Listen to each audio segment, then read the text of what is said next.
கரண் லூத்ராவை கல்யாணம் பண்ணிக்கிட்டு ரொம்ப பெரிய தப்பு பண்ணிட்டல்ல? உனக்கு என்ன கிடைச்சது? விரட்டி அடிச்சாங்க. கொஞ்சம் யோசிச்சு பாரு, ஒருவேளை என்ன கல்யாணம் பண்ணிருந்தா?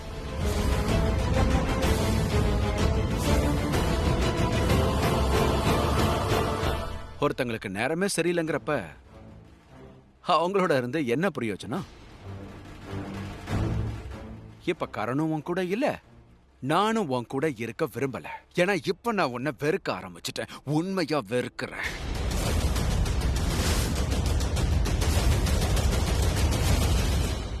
இந்த வெறுப்பெல்லாம் என்னைக்கு ஆரம்பிச்சது தெரியுமா?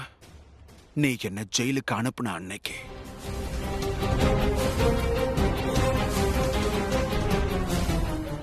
அதோட உன்னை ஜெயிலுக்கு அனுப்புறதுக்கு முன்னாடி உன்னை நல்லா அடிச்சு துவைச்ச. அது உனக்கு ஞாபகம் இருக்கா இல்லையா? எல்லாம் ஞாபகம் இருக்கா? And I'll make sure உன்னை அதை நான் மறக்க விட மாட்டேன். ஒரு காலத்துல கோடிகளோட விளையாடிட்டு இருந்த பிரீதா லூத்ரா இப்ப பாத்தியா வறுமையில இருக்கா. And look at me, கோடியில விளையாடிக்கிட்டு இருக்கேன். எல்லாரையும் என்னுடைய காலுக்கு செருப்பா வச்சிருக்கேன்.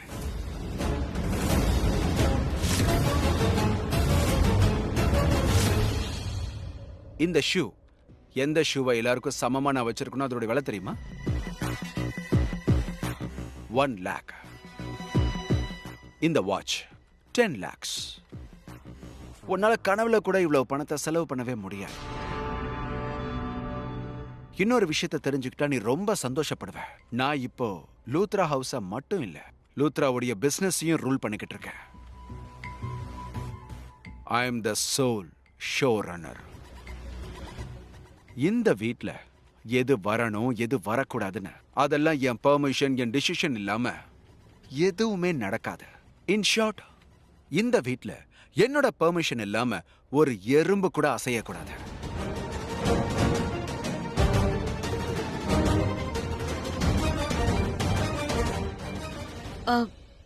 பிருத்வி, பண்டிதர் போயிட்டாரு. பூஜையும் முடிஞ்சிருச்சு. திங்ஸ் எல்லாம் எடுத்து வச்சிரலாமா? So what you are waiting for?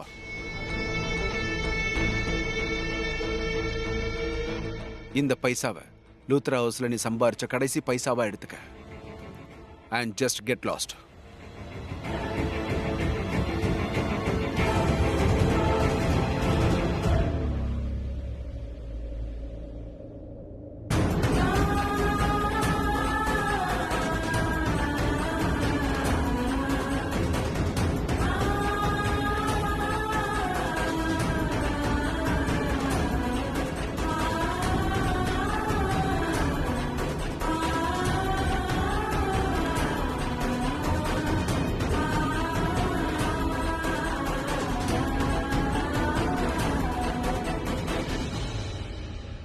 I'm sure இவ்வளோ காஸ்ட்லியா ஷூ வாங்குற, இவ்வளோ காஸ்ட்லியா வாட்ச் வாங்குற, ஸோ தான புண்ணியத்துக்கெல்லாம் பணம் மிச்சம் இருக்காதே இல்ல?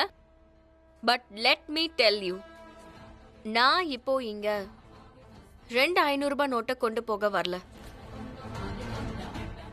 நான் ஏன் வந்திருக்கேன் தெரியுமா? இந்த ஃபேமிலியோட செக் புக், பாஸ்புக், அப்புறம் எல்லா கேஷும் எடுத்துட்டு போக வந்திருக்கேன்.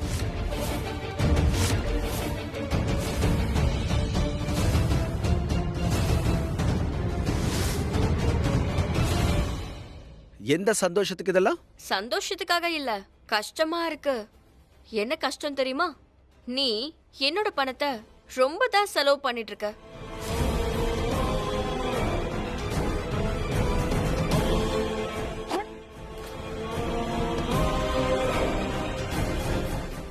உன்னுடைய பணமா? ஒருவேளை நாங்க, அதாவது லூத்ரா சொன்னா இவன் சந்தோஷமா இருக்கிறது எங்க பணத்துலன்னு சொன்னா அதுல ஒரு நியாயம் இருக்கு. இதை எப்படி ஓம் பண்ணணும்னு சொல்லுவ? எனக்கு ஒன்னும் புரியல. இந்த ஃபேமிலியோட பணத்தை பத்தி தான் இப்போ பேச்சு போயிட்டு இருக்கு. அது இல்லீகலா பிருத்வி இப்போ ஆக்கிரமிச்சிட்டு இருக்கான். பட் ஆக்சுவலி அந்த பணம் என்னோடது. உனக்கு மூளை குழம்பிருச்சுன்னு நினைக்கிறேன். லூத்ரா ஹவுஸ்குள்ள நுழைஞ்சதும் உன் மனசுக்குள்ள பேராசை வந்துருச்சு. யோசிச்சு பார்த்த, வந்ததா வந்துட்டோம், இங்கே இருக்கலான்னு நினைக்க பாக்குறியா? இங்க இருந்து பழகிடுச்சுல. ஒருவேளை இருந்து பழகிருந்தா அந்த பழக்கத்தை தீய வச்சு கொழுத்து ஏன்னா இனிமே என்னுடைய பெர்மிஷன் இல்லாம உன்னால இங்க இருக்க முடியாது. இல்லனா இப்படி கூட சொல்லலாம், எனக்கு உன் மேல எந்த இன்ட்ரெஸ்டுமே இல்ல. பிரீத்தான்னு அலைஞ்ச அந்த நாளெல்லாம் கடந்து போச்சு. இப்ப நீ என்னோட கேர்ள் ஃப்ரெண்டும் இல்ல, ஒய்ஃப் ஆகிறதுக்கும் லாய்க்கு இல்ல. So just get lost.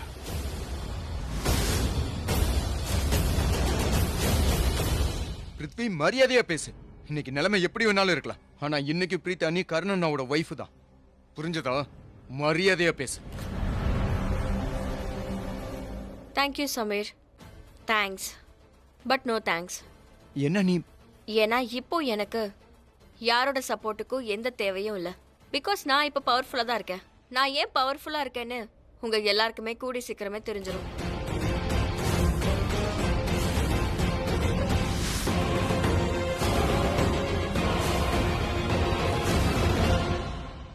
நீ என்ன சொன்ன? உன்னோட கேர்ள் ஃப்ரெண்டா? உன்னோட கேர்ள் ஃப்ரெண்டாக எனக்கு எந்த இஷ்டமும் இல்லை. ஏன்னா உனக்கு என்ன தகுதி இருக்கு? உன்ன மாதிரி ஆள வேணா நான் கம்மியா சேலரி கொடுத்து வச்சுப்பேன். நீ உன்னோட வாழ்க்கையில அப்படி என்னதான் பண்ணிருப்ப?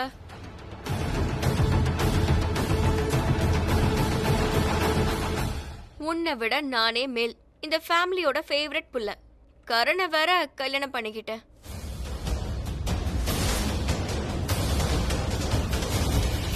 அதனால தான் நான் இந்த வீட்டு மருமக, அதோட இந்த ப்ராப்பர்ட்டியோட ஓனர்.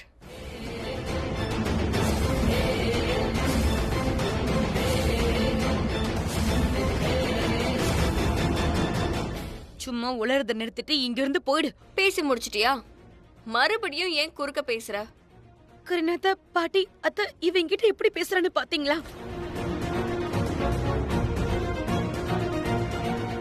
இவங்களுக்கு மூளை குழம்பிடுச்சுன்னு நினைக்கிறேன். இவங்க என்ன பேசுறாங்கன்னு இவங்களுக்கே தெரியல. நீங்க என்ன பேசிட்டு இருக்கீங்க? I don't know why. நீங்க யாருமே சீரியஸாவே எடுத்துக்க மாட்டேங்கிறீங்க. அட, இத கொஞ்சம் சீரியஸா எடுத்துக்கோங்க. நான் போய் சொல்லல.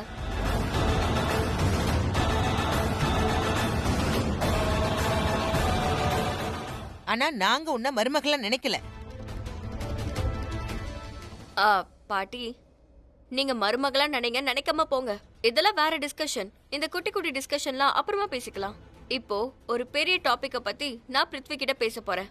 அதுவும் இல்லாம நீ ப்ளீஸ் இந்த தடவை குறுக்க பேசாம கொஞ்சம் அமைதியாவே இரு. ஏன்னா நீ பேசும்போது எனக்கு எல்லாம் மறந்து போயிடுது. இது ரொம்ப இம்பார்ட்டன்ட். அப்புறம் எல்லாருக்குமே இது தெரிஞ்சாகணும்.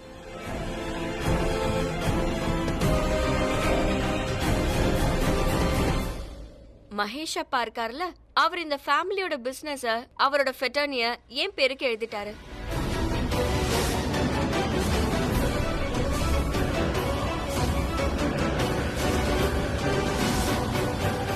அதுல என்ன எழுதிருக்கு தெரியுமா? ரிஷப் சாரோட ஈவென்ட் கம்பெனில என்ன ரெவென்யூ வந்தாலும் அது எனக்கு தான் சொந்தம். அதுவும் இல்லாம இந்த ஃபேமிலி என்ன பிசினஸ் பண்ணணும், என்ன பிசினஸ் பண்ணக்கூடாது, அதுவும் என்கிட்ட கேட்டுதான் பண்ணணும்.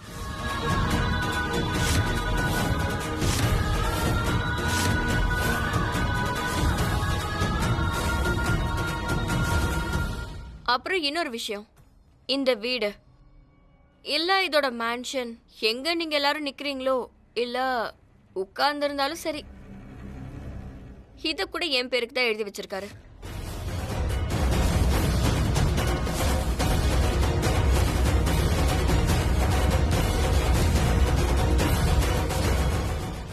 That's impossible. What nonsense! நீ என்ன உளறிட்டு இருக்க? உன்னுடைய எந்த பேப்பர்ல மகேஷ் லூத்ரா சைன் பண்ணாரோ அதுக்கு எந்த வேல்யூவும் இல்ல. ஏன்னா மகேஷ் லூத்ரா உன்னை கழுத்தை பிடிச்சு வெளியில அனுப்புனதுக்கு அப்புறம் லூத்ராஸோட பிசினஸ் உடைய எல்லா சைனிங் அத்தாரிட்டிஸையும் பவரையும் என் பேருக்கு எழுதி வச்சாரு. நீ 2 வருஷத்துக்கு முன்னாடி கதையை பத்தி பேசுற. நான் அதுக்கப்புறம் நடந்த விஷயத்தை பத்தி சொல்றேன். உன் பேருக்கு பவர் ஆஃப் அட்டர்னி கொடுத்தார்ல, அதை கேன்சல் பண்ணிட்டு அவர் அது எல்லாத்தையும் என் பேருக்கு அதுக்கப்புறம் மாத்திட்டாரு.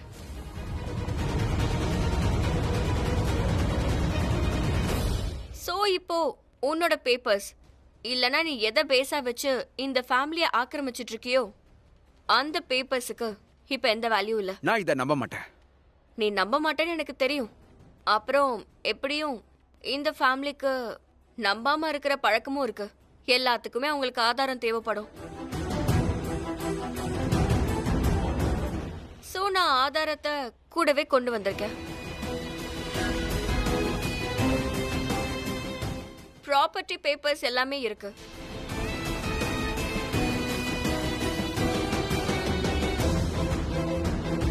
அதோட இப்ப நான் என்ன சொல்ல வரேன்னா, ராக்கி மேடம், நீங்களே இத பாருங்க. இதுல மகேஷ் அப்பாவோட சிக்னேச்சர் இருக்கு. உங்களுக்கு அடையாளம் தெரியுதா?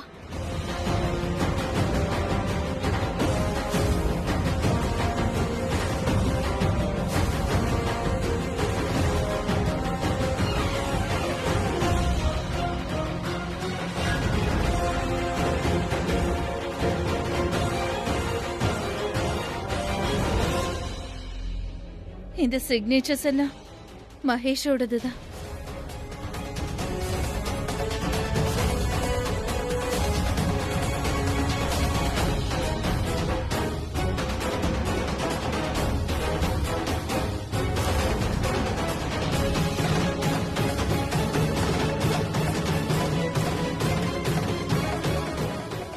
பேப்பர்ஸ் ஒரிஜினல், அதுல இருக்க சிக்னேச்சரும் தான். ஆனா நான் சொல்றத கேளுங்க, நீங்க அதை மட்டும் பார்க்காதீங்க. இன்னொன்னையும் பாருங்க. அதுல எழுதியிருக்கிற டேட் அது சுமார் 1 வருஷம் பழைய டேட். இங்க இருந்து விரட்டப்பட்டதுக்கு அப்புறம் மகேஷ் அப்பா கிட்டத்தட்ட 1 இயருக்கு அப்புறம் என்கிட்ட வந்திருந்தாரு. என்ன பாக்குறதுக்கு. ஆஸ் யூஷுவல் இந்த ஃபேமிலியோட மிஸ்பிஹேவியருக்கு எல்லாரோட பிஹாஃப்ல இருந்தும் என்கிட்ட மன்னிப்பு கேட்க வந்தாரு. ஏன்னா அவருக்கு நான் அவரோட பொண்ணு மாதிரி ஆச்சே. அப்புறம் உங்க எல்லாருக்குமே தெரியும், இந்த சிக்னேச்சர், இந்த பேப்பர், இந்த ப்ராப்பர்ட்டி எல்லாம் என் பேர்ல என்னைக்கு எழுதி வச்சாரு தெரியுமா? என்னைக்கு லக்ஷ்மி வீட்டுக்கு வருவாங்களோ அன்னைக்குதான் எழுதி வச்சாரு.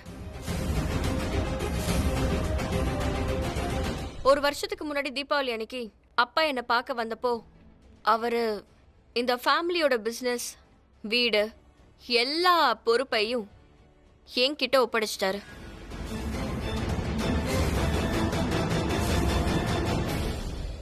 அதுவும் இந்த பேப்பர்ஸ் ஒரிஜினல் தான். டேட் கூட 1 வருஷம் முன்னாடி டேட் தான். நீ இந்த வீட்டுக்கு முதலாளி ஆனல, அதுக்கு பிறகு வந்த டேட் தான். அப்புறம் சிக்னேச்சர்ஸும் மகேஷோடது தான். அதோட பேப்பர்ஸ்லயும் ரொம்ப தெளிவா எழுதியிருக்கு, மகேஷ் மொத்த ப்ராப்பர்ட்டியையும், வீடு, பிசினஸ் எல்லாத்தையுமே பிரீதா பேர்ல எழுதிட்டாரு. அது மட்டும் இல்ல, இதுக்கு முன்னாடி அவர் எந்த பேப்பர்ல சைன் பண்ணியிருந்தாலோ, வில்ல ரெடி பண்ணியிருந்தாலோ, it's null and void. And இது எல்லாத்தையும் அவர் சுயநினைவோட தான் எழுதியிருக்காரு. நான்சென்ஸ். ரொம்ப நல்லா ஸ்கிரிப்டிங் பண்ற. நீ ரொம்ப இரிட்டேட் ஆகுறல, ஏன்னா உனக்கே புரிஞ்சிருச்சு நான் சொல்றதெல்லாம் உண்மைன்னு தெரிஞ்சிருச்சு. இந்த பேப்பர்ஸும் நிஜம், நான் சொல்றதும் நிஜம். அண்ட் இது வரைக்கும் நீ பண்ண விஷயம்லாம் இருக்கே, இந்த ஃபேமிலியோட ப்ராப்பர்ட்டிஸை இல்லீகலா ஆக்கிரமிச்சு வச்சிருந்ததெல்லாம் இப்போ உன் கை விட்டு போக போகுதுன்னு தெரிஞ்சிருச்சு. என்கிட்ட காட்டு. நீ பார்க்காத. அப்புறம் இன்னொரு பெரிய விஷயம், அது ஒருவேளை இப்போ உங்க எல்லாரோட மனசுலயும் கேள்வியா கண்டிப்பா உருவாயிருக்கும். எஸ்பெஷலி உனக்கு தான். ஏன்னா இந்த பேப்பர் சைன் ஆனப்போ மகேஷ் அப்பாவோட ஹெல்த் கண்டிஷன் நல்லா இருந்துச்சா, அவரு ஒழுங்கா இருந்தாரா, அவரை யாராச்சும் கட்டாயப்படுத்திருப்பாங்களான்னு நினைப்பீங்க. ஸோ உங்க எல்லார்கிட்டயும் ஒரு விஷயத்த சொல்ல நினைக்கிறேன். இதெல்லாம் நடந்தப்போ அண்ட் அப்பா என்கிட்ட வந்தப்போ அவர் கூட ஒரு டாக்டரையும் கூட்டிட்டு வந்தாரு. அந்த டாக்டர் ஒரு விஷயத்த சர்டிஃபைட் பண்ணாரு. மகேஷ் அப்பா எல்லா ப்ராப்பர்ட்டிஸையும் என் பேர்ல எழுதி வைக்கும் போது அவரு நல்லதா இருந்தாரு அண்ட் அவரோட எல்லா பேராமீட்டர்ஸும் நார்மலா இருந்துச்சு. அப்புறம் இந்த சர்டிபிகேட்ஸ் பில்லோட பேப்பர்ஸோட அட்டாச் ஆயிருக்கு. ஸோ அப்படின்னா நீ இப்போ ஏன் வீட்டில தான் நின்றுட்டு இருக்க?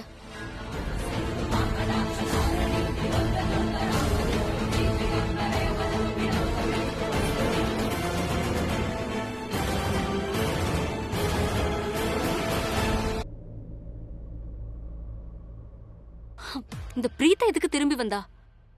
அவளுக்கு என்னதான் வேணும்? ஐ மீன் சரி, டாக்டர், பிசியோதெரபிஸ்ட், ஹவுஸ் விசிட்காக கூப்பிட்டுருப்பாங்க, வந்துட்டா. ஆனா முடியாதுன்னு சொல்லிருக்கலாம்ல. எனக்கு அந்த வீட்டுக்கு வர விருப்பம்னு சொல்லிருக்கலாம்ல. இன்னமும் அவளோட 1000 ரூபாய் விசிட்னால அவ கிளினிக்கோட பேங்க் பேலன்ஸ் கோடிக்கணக்குல மாறிடுற மாதிரி. ஒருவேளை பிரீதா கரனுக்காக திரும்பி வந்திருக்காளா என்ன? இல்ல இல்ல இல்ல, அப்படி மட்டும் நடக்க கூடாது. ஏன்னா அப்படி ஒரு வேலை நடந்துச்சுன்னா பணம் கைக்கு வரக்கு முன்னாடியே போயிடுமே. அதோட இப்ப எனக்கு நிறைய பணம் வேணும். நியூயார்க்ல நான் என்னோட டான்ஸ் அகாடமி ஓபன் பண்ணணும், ஃபாலோவர்ஸ் அதிகமாக்கணும், ரொம்ப ஃபேமஸ் ஆகணும். அதுக்கெல்லாம் முதல்ல நான் கரணை என்னோட ஃபாலோவர் ஆக்கணும். ஆனா அதுக்குள்ள இந்த பிரீதா வந்துட்டாலே. இல்ல இல்ல இல்ல, காம் டவுன். ரொம்ப யோசிக்காத, நல்லா மூச்சு இழுத்து விடு. அப்படியேதான் ஆகும்னு எனக்கு தோணல. ஒருவேளை பிரீதாக்கு ஏதாவது நீடு இருக்கலாம். பாவம், அவளுக்கு 1000 ரூபாய் கூட பெரிய விஷயமா இருக்கலாம். அப்படிதான் இருக்கும்.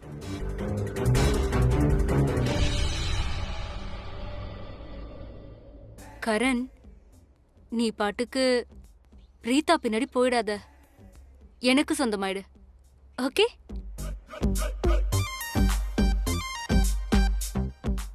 ஜஸ்ட் ஒரு முறை என்னோட டான்ஸ் வீடியோவை நான் கரனோட ஆடி அப்லோட் பண்ணிட்டேன்னு வச்சுக்கோ, என்னோட ஃபாலோவர்ஸ் அப்படியே ஸ்கை டச்சிங்கா லாக்ஸ்ல கோஸ்ல வந்துருவாங்க. ஆனா நடக்காதே, ஏன்னா எனக்கு பெர்மிஷன் இல்லையே. ஒரு வேலை பண்ணலாம், இப்ப சீக்கிரமா போய் இந்த ஃபேமிலியோட சைட்ல நின்னுக்கலாம். அங்க என்ன நடக்குதுன்னு பாக்கலாம். ஆஃப்டர் ஆல் அந்த ஐயா சொன்னாரே, இந்த வீட்டுக்கு சின்ன மருமக வர்றது ரொம்ப விசேஷமா இருக்கும்னு. அவங்களுக்கும் போய் ஹிண்ட் கொடுத்துறேன். அது நான் தான் சொல்லிடுறேன். கரனும் நானும் ஒண்ணு சேர்ந்தாதான் இந்த வீடு நல்லா இருக்குன்னு சொல்லிடலாம். ஏன்னா எனக்கு கரனை பிடிச்சிருக்கு.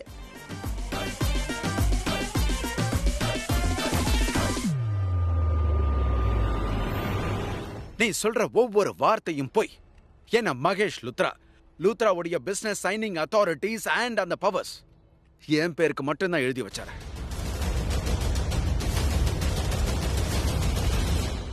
உனக்கு என்னாச்சு? ஏதாச்சும் ஒன்னு சொன்னா புரிஞ்சுக்கிறதுல கஷ்டமா என்ன? இப்பதானே எல்லாத்தையுமே தெளிவா எக்ஸ்பிளைன் பண்ண. இருந்தாலும் போயின்னு சொல்ற. இந்த சிம்பிள் விஷயம் ஏன் உனக்கு புரிய மாட்டேங்குது? எனக்கு புரிய மாட்டேங்குதா? எனக்கு இல்ல, உனக்கு தான் புரிய மாட்டேங்குது. Now you listen to me carefully. இந்த வீடு, இந்த பிசினஸ், அது மட்டும் இல்லாம இங்க இருக்கிற ஒவ்வொரு பணத்து மேலையும் எனக்கு மட்டும்தான் உரிமை இருக்கு. அண்ட் ஒருவேளை ஒன்ன பொறுத்த வரைக்கும் இந்த மாதிரி சதித்திட்டம் போட்டு ஜெயிக்கலாம்னு நினைச்சா யூ ஆர் ஹைலி மிஸ்டேக்கன். நீ என்ன நினைச்ச? இதெல்லாம் எனக்கு லாட்டரியில கிடைச்சது இல்ல. இது என் உழைப்பால கிடைச்சது. நான் உழைச்சு சம்பாரிச்சேன். உனக்கு இதை பத்திலாம் புரியவே புரியாது. ஏன்னா நீ 5 ரூபாய் இல்லைன்னா 500 ரூபாய் இந்த மாதிரி சின்ன சின்ன தொகையை பத்திலாம் யோசிக்கிறவ. ஆனா நான் லூத்ராஸோடைய பிசினஸை கவனிச்சுக்கிறவன். தினமும் கோடி கணக்கில் டீல் பண்ணிக்கிட்டு இருக்கேன். ஒருவேளை லூத்ராஸோடைய பிசினஸ் இந்த லெவலுக்கு வந்திருக்கு அப்படின்னா இந்த கட்டத்துல இதை நான் யாரையும் பறிக்க விட மாட்டேன். So proud of you. இந்த கதையை நீ கண்டிப்பா என்கிட்ட சொல்லுவேன்னு எனக்கு தெரியும். ஆனா உன் வாயால கேட்கதான் ரொம்ப காலம் வெயிட் பண்ண. இப்போ நான் உன்கிட்ட ஒன்னு சொல்லட்டுமா? உன்னோட இந்த கதை ரொம்பவே போரிங் அண்ட் அன்பிலீவபிள். நீ என்ன சொன்ன? நீ ரொம்ப கஷ்டப்பட்டியா? அதாவது இந்த ஃபேமிலியோட பிசினஸை காப்பாத்த ரொம்ப கஷ்டப்பட்ட. அப்புறம் என்னென்னமோ சொன்னியே, ஆனா நீ எதுவுமே செய்யல. ஸ்ட்ரெயிட்டா நீ பாட்டுக்கு எல்லார்கிட்டயும் மகேஷ் அப்பா இந்த ஃபேமிலியோட பிசினஸ உன் பேருக்கு எழுதி வச்சுட்டாருன்னு சொல்லிட்ட. ஆனா எல்லாருமே என்ன யோசிப்பாங்கன்னு நினைச்சியா? அவர் எதுக்கு உன் பேருக்கு எழுதி வைக்கணும்?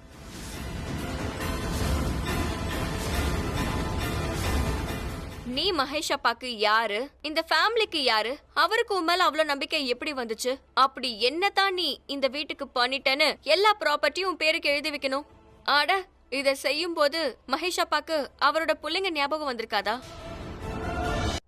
கரண் இருக்கான், ரிஷப் சார் இருக்காரு, கரீனா ஆண்டி இருக்காங்க, ராக்கி மேடம் கூட இருக்காங்க. அவங்க எல்லாருக்கும் பதிலா எல்லாத்தையும் உன் பேருக்கு எழுதி வச்சுட்டாரா?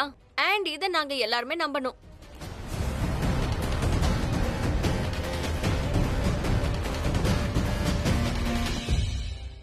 எல்லாரையும் முட்டாளாக்கிட்டு இருக்க.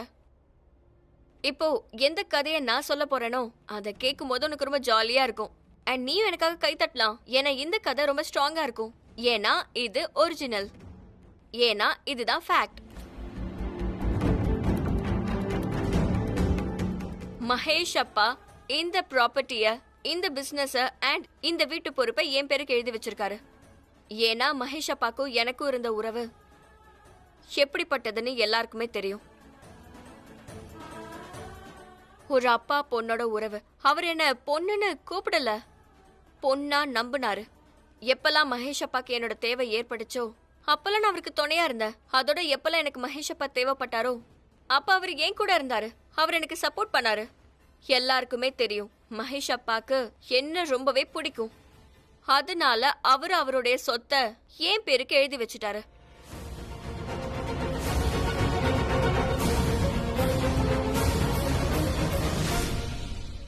அண்ட் இப்போ இந்த கதை நம்புற மாதிரியும் இருக்கு அண்ட் ஒரிஜினலும் தான்.